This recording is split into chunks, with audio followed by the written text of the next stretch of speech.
दोस्तों मुल्क भर में जारी लॉकडाउन के बायस तमाम बोर्ड्स के इम्तहानात को मुलतवी कर दिया गया। मैट्रिक और इंटरमीडिएट के इम्तहानात के इल्तवा के ऐलान के बाद तलबा को अगली जमातों में प्रमोट किए जाने से मुतालिक मुख्तलिफ सवालात जन्म लेने लगे, जिसके बाद जो तजावीज़ पेश की गई हैं उनके मुताबिक नवी जमात के तमाम तलबा को अगली जमात में भेज दिया जाएगा और इनके 10वीं जमात के रिजल्ट के मुताबिक नवी जमात के भी नंबर्स दे दिए जाएंगे। तजावीज़ में कहा गया है कि प्रैक्टिकल्स के कुल नंबरों से निस्फ तमाम तलबा को दिए जाएंगे, जबकि प्रैक्टिकल्स के बाकी निस्फ नंबर थ्योरी में हासिल करदा नंबर्स की बुनियाद पर दिए जाएंगे। हालिया 10वीं जमात के थ्योरी इम्तहानात की मार्किंग के बाद नताइज का ऐलान कर दिया जाएगा। दोस्तों इस हवाला से मजीद ये बात सामने आई है कि बोर्ड्स की तजवीज़ ये है कि प्रैक्टिकल्स न लिए जाएं और अगर 10वीं जमात के इम्तहानात की मार्किंग न हो सके तो नवी जमात के मसावी नंबर्स दे दिए जाएं, जबकि इसी तरीक़ाकार के तहत 11वीं जमात के तमाम तलबा को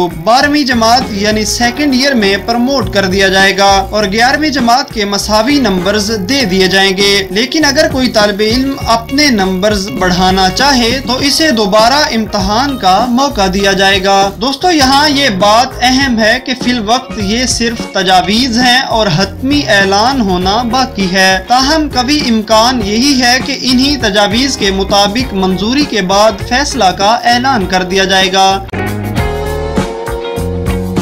दोस्तों ये थी आज की वीडियो। उम्मीद करते हैं कि आपको पसंद आई होगी। वीडियो को लाइक कर दें और मजीद ऐसी दिलचस्प मालूमाती और हालात हाजरा से मुताल्लिक वीडियोस के लिए चैनल को सब्सक्राइब करके बेल आइकन पर क्लिक कर दें। अगली वीडियो तक के लिए अल्लाह हाफिज़।